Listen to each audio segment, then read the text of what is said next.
مناقشه دەکرێت پێدەگات ئەو دەبرێتە پەرلەمان. پاشەڕۆژە پەیوەندیە هەرێما کوردستانê dê gel Bexdayê berevkîve. Ev e ew rûniştina vekirî bû ya ku senterê Bêşikçî lê dûkê encam day. Ji bo hejmareka parlamentarên herêmê lê Bexdayê û çendîn mamosta û şarazayên siyasî û serokên zankuyan lê Duhokê. Yek ji wan mamostayên panelê êkê bi rêveberî jî dibêjîtin. Yek ji wan rêgiriyên lê hember bi destveînana mafên Kurdan li Bexdayê ew e neşiyaya baweriyê ji bo hikûmeta Iraqê dirûst biketin. سنتر بشکتی بود کلین ممروایتی که ام بشن چندین پارلمانتارن عراق آماده که لزانکوی که الهرم یونجی الپارزگاه هدوی که السنور پارزگاه هدوی که لزانکوی که چندین بسیار شون بکن اشلای یاسایی و اشلای دستوری و اشلای سیاسی و آی ام دیگل عراق ابرو چنو چهار نویسی ملت کردیه. پیدابون باوریه نوبر حکمت اتحادی و حکمت هرم کردستان افن باوریه حكمته هرم بواري حكمته اتحادينينا او بويا اصلا كسر نجيب جكرنا دستوري دم اف دستوره هاتي دانان ورابرسين عالم كل سرداي وامچين مدنگي خود ما قلت مدبچي كي مديد وكردك كرد ما في الميت ده هاتنا چسباندن بس نگرنگ او اف دستوره ما فبدتا من يو گرنگ او اف دستوره بشيتن جيب جكرنا وان ما فبدتا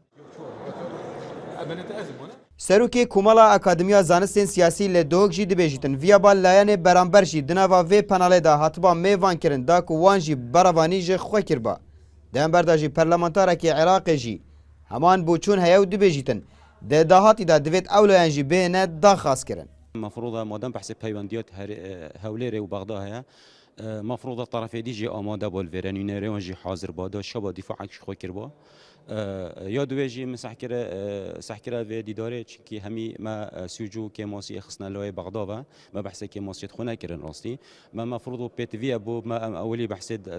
dest teşxîsa kêmasî û lewaziyê xwe bikeyîn da em şeynê çareseriya bû bînin. برأيي من بالهندا لاين ديج بين بجدار بن أبيت كو أفكاري تو طبعا نلقى الأفكار ما أوجي بلا بين دا أمس حكينا ببتا وك مناقشة وك مناظرة يا قانونية يا صايي خلكت فان دفر بخرب بلابزانن اف سياسة كل بغداد كارتي تكرن سياستك شمولية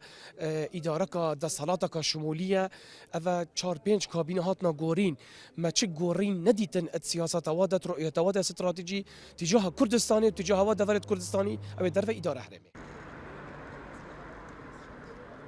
Bi baweriya parlamentar û kesanên şareza de siyasetê da têkçûna peywendiyên di navbera herêma Kurdistanê û Bexdayê da kartêkirin li ser rewşa aboriya welatiyan jî kiriye lewra pêdiviya herêm biryareka êklaker bidetin yan digel Iraqê bimînît û peywendiyên siyasî û aborî mikom biketin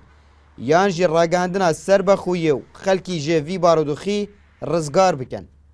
Abdusamat Rêkanî, NRT, Duhok.